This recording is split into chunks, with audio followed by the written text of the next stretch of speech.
Hello there, good folks watching the daily vlog. Welcome to day 24. Now, obviously, we've seen a drop that is larger than usual. That's a 4-pound drop, if I'm not wrong, from yesterday. Well, around that window. Primarily because, obviously, we're doing fat loss.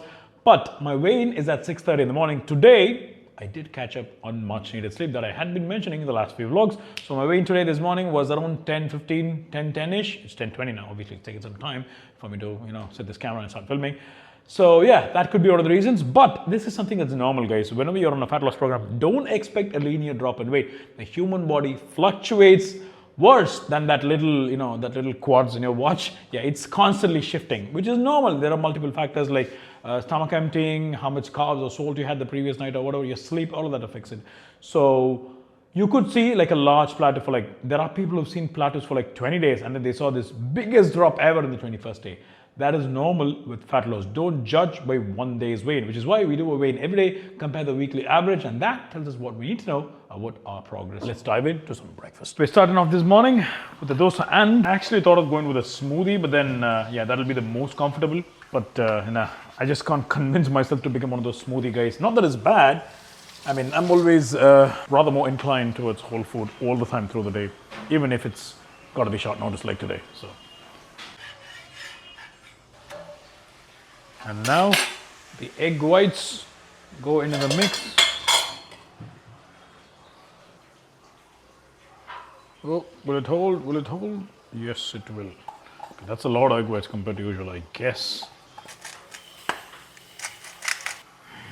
Pepper actually is one of the more expensive spices. If you're someone who's not been buying your own condiments at home, well, you should know that, because I used to be one of those kids who never actually understood the actual value of food and money, because obviously our parents get it for us,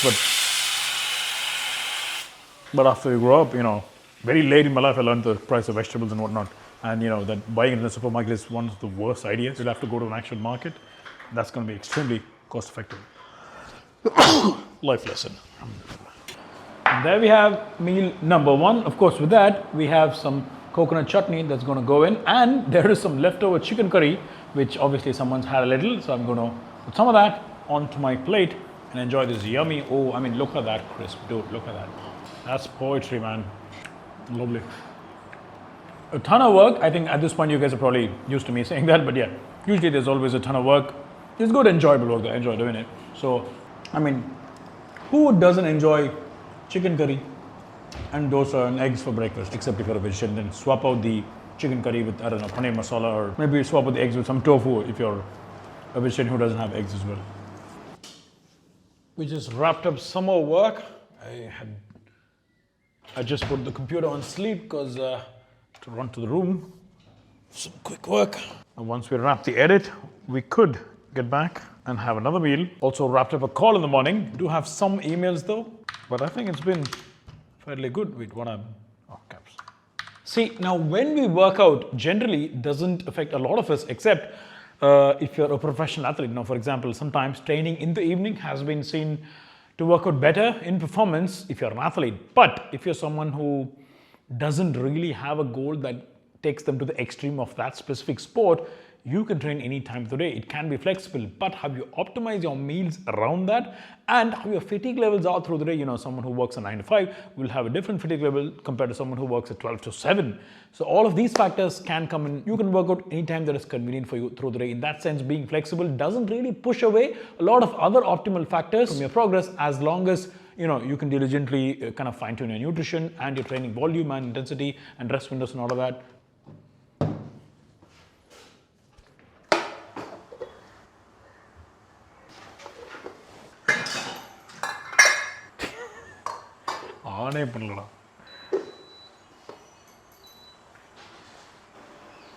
That's hot enough. So we decided to go with sambar rice today, and that's sambar for the house. But anyway, yeah, veggies. Oh, that looks very unsaturated. I think that's brinjal. Yeah, that's brinjal. The sambar has pumpkins, and the brinjal that goes with the sambar has been made into a separate stew. And good old spinach. Nothing like having spinach every day in your diet, like I constantly remind you guys. You might get a little bored, but no one gets bored of little good health My egg whites are on the pan. Probably going to jump into this first and then have the egg whites as I wrap this. And then I think I'll head back for some more work and then we go train. I think that'll be an ideal window for the food to digest, because lentils usually, they are fairly slow digesting compared to the rice. So you want to give a fair bit of window whenever you can, obviously, to allow them to get absorbed. I think it's a bit more sambari than ricey, so the sambar rice is a bit more liquid. That's okay. It's been a hurry-burry one-pot recipe. So away from the eggs, I think they're slightly burnt. Yeah, very slightly burnt, but I think if you remove those bits, that is still edible. Key point though, do not eat burnt food, especially if you do it regularly. We've made poppadums today, so obviously life without an appalam, when there's an appalam right in front of you, it's harder than it looks. So we're gonna enjoy some of that. There are different types of eaters, you know, especially if you go to the bodybuilding community. Some people are called texture eaters, and I think Phil Heath, the 7-time Mr. Olympia, is one of them, which means that specific individual would prefer more texture in their food that will allow them to diet with a bit more, you know, satisfied mind whenever their food has texture. So I'm one of those. So when there's texture, well, I'm there as well. Welcome to the Aesthetics Lab by AKR, where we have a policy of strictly no drugs, no steroids, no alcohol, and no cheat reps, except if, you know, it's optimal. That's just for the cheat reps. You know, sometimes cheat reps can be optimal depending on how much you are close to the proximity of failure and how much your mobility and the plane of motion is favoring that cheat rep, in a sense where more hypertrophy could be a byproduct. Starting off with a quick warm-up. Today's post-workout meal. If you guys have a sweet tooth, y'all are going to love it. And if you guys love muscle, I mean building muscle, obviously you're going to love the workout as well. Good old pull session. Let's start with a traditional lat pull down. Pronated grip. I use two sides because whenever you use one side, the full stack is not really sufficient. So using both sides and slightly over half the stack, it's kind of perfect. But one problem with this cable is one side is slightly, very slightly lower. So I'll have to compensate for that on the eccentric. But apart from that, it's a lovely setup.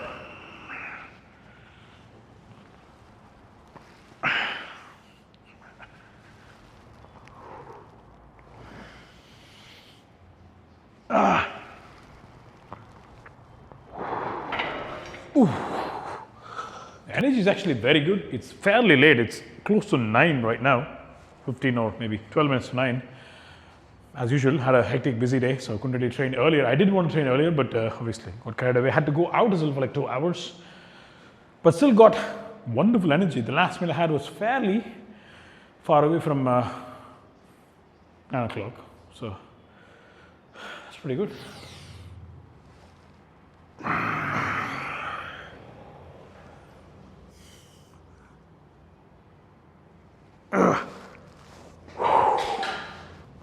Freaking amazing pump, man. Feeling it at all the parts. Back, I mean, obviously, close to the upper back. Can't wait for my post-workout. Actually, I wanted to add one more element to it, which I'll tell you about in a while, but sadly I had to go out and buy that, so wasn't able to do that. So I'll have to forego on that, but it's still delicious. Very simple, like literally 2 ingredients, but extremely delicious.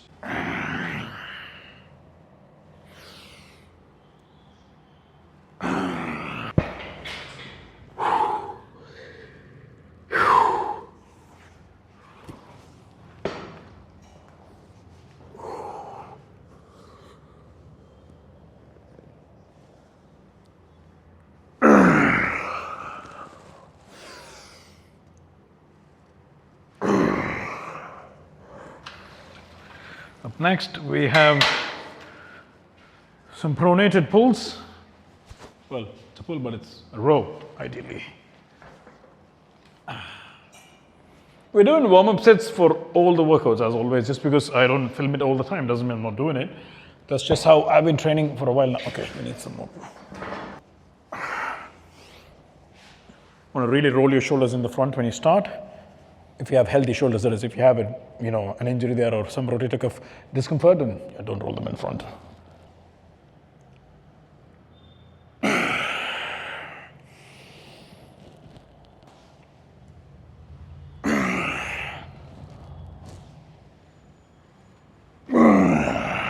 Usually I crank up the window because there's absolutely no ventilation. So for a while I usually open it, but today I forgot, and so did the guy holding the camera. He's actually probably a little pissed that he has to film today because, you know, there's a couple of football matches and he's a huge football fan. So, but yeah, up next we got the face pulls. I had a small problem after the back injury got all right. In an area in my upper back, I was constantly getting sprains and inflammations somewhere close to the rhomboids, yeah, slightly below the radials. And that was a period when I was not really doing any face pulls or radial work, but eventually I've gradually built the volume up to be able to do 4 sets comfortably. So that's the thing with the body, right? Especially with the back, if one area is weak because of an injury or whatever, something else obviously takes over when you do the work that could potentially involve that area for you to be able to do that work with complete mobility. So when that takes over, there's too much load on that and that might break down. This is what happens with the body, which is why one small injury should never be ignored. Do your best to kind of, you know, recover completely from that. Even if that means taking a small window away from working out, it's still okay. Think of the big picture, like, you know, 1 year from now, how are things going to be? That's why a lot of people who have wrist injuries, you know, they just take it easy. They don't want to stop bench pressing because they don't want to lose chest gains. Don't do that. It'll get to a point where your wrist will become so terrible, you will have to, for a fact, give up the barbell. Like any barbell workout could become hard after that. So life lesson, don't take any injury lightly. I didn't. And finally, I'm able to do a high volume face pull session. Thanks to me and to, well, obviously my orthopedician. Okay, that's too light.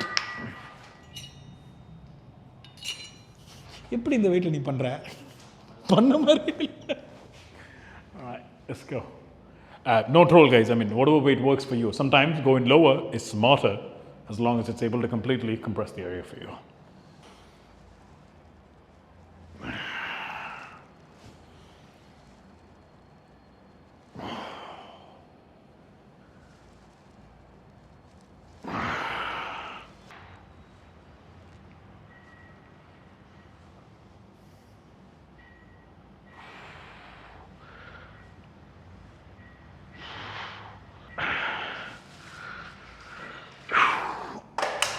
All right, we got 3 working sets. I used to do a lot of volume for arms back in the day, like amateur, like, you know, ages ago, and then came to realize you don't need that much volume. Yeah, you can add volume depending on how the progress is and what your goals are, but ideally you don't need as much volume in the arms as the primary muscles, because when you train the primary muscles, your arms are obviously getting involved at some point in some form or the other. So if you overdo any muscle, it's going to shrink, because there's a maximum recoverable volume for every individual, for every sort of training protocol they're in, and you don't want to cross the threshold even that arms are constantly used. Got to work that out a little smart.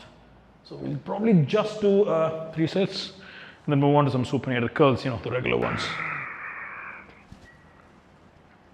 Ooh. Oh, that was good. We'll do probably half double arm with a lighter weight. Before that, we'll do half single arm, a fairly heavier weight. Start with the 15s.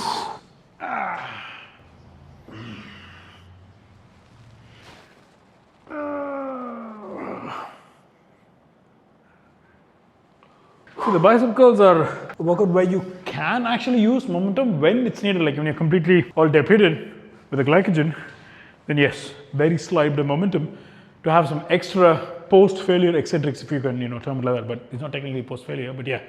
So momentum to bring it up, but you still have that stretch on the eccentric. But that is a last resort, like after you're completely done. Yeah, but we know we're close to that level of failure for now, at the least.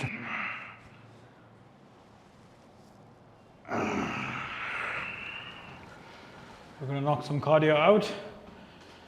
And with that, we wrap today. Still doing low intensity. I don't think we'll do high intensity at all for the entire prep, like, you know, which could be the next 200 or 300 days. I'm not entirely sure how long the transformation is going to take, but definitely less than a year, hopefully, according to my calculations. Taking it slow intentionally though, because we don't want to have a lot of muscle loss. And with any prep, you can do LISS all the way. You never actually need a specific type of cardio. I mean, by specific type, I mean, like, you know, going all hit oriented, completely burning out. Yes, it can be good for you, but you don't need it per se. You can even take the low intensity approach, which does have benefits, especially for muscle retention in individuals who can tend to have a higher chance of just, you know, find it hard to kind of retain muscle, because each individual has his own capacity on how the genetics work around the physique as they, you know, go into any prep, either bulking up or leaning out. So for me personally, LISS all the way. தம்பி நல்லா காந்தி காலத்தோட போய் சேர்ந்துருச்சு. இது என்ன use பண்ணுறீங்க? Alright, let's do some post workout. We have some multi-grain bread and so that was unexpected. Someone's obviously gifted some Lotus Biscoff, folks who've come back from overseas. So really tempted to jump into that, but not for now.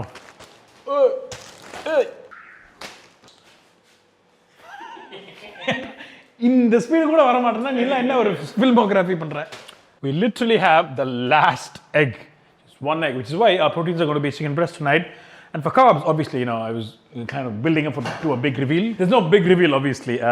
What I'm making is sweet Bombay toast. If you don't know what that is, it's, well, I wouldn't say marinated, but just bread dipped in milk and egg and toasted on butter or ghee. This is very close to my heart because it's very nostalgic. All of us, like me and my brothers, we grew up as kids eating this occasionally. Like this used to be one of those comfort foods, yet it is homemade and completely healthy compared to, pastries or cakes that you get outside. And whenever we had guests come home, they'd make these. These are called Bombay toast. That's what we call it. I don't know how people call it in other places. So I'm going to make some of that. Instead of sugar, we're using some stevia, which is... okay, it was supposed to be here. Wait, this is probably on the table. நான் எடுத்துட்டு இருக்கேன். Stevia எங்கடா? இல்லையே. பின்னாடி வச்சிட்டேன். Oh, all right. Let's get started.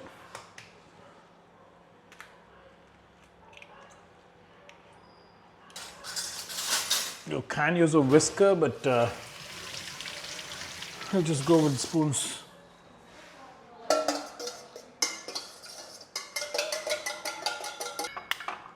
We're going to go with ghee instead of butter. Risk assessment பண்ணாம film பண்ணிக்கிட்டு இருக்கோம் நம்ம. I think all in all we'll go with 10 grams of ghee. You want to let that brown up to a point where it's not black but kind of close to dark brown, and that's going to give you that nice crisp caramelized taste. While we are at it, let's get our proteins. Let's do that. I had it marinated. There it is. Usually adding yogurt or curd or whatever and marinating your chicken can make it really soft, which seems to be a major problem for people having chicken breast. The first thing they complain is breast is hard. Rightfully so, it's because it is extremely lean and good for any leaning out prep. So, where's my brush? Marinating it overnight can be phenomenal actually, but I've just marinated it for like a couple hours now. To be honest, I didn't even add yogurt, just so the flavors and the spices get into it. I've put it in the fridge with some marination, and I'm going to use some ghee to sear it. That looks about done. And it did do a wonderful job in absorbing all that excess milk and egg batter. The special element I was going to add, which I was, upset that I couldn't, was actually a Magnum bar on top, but obviously I couldn't go and buy it. So we're going to go with some generic pista ice cream.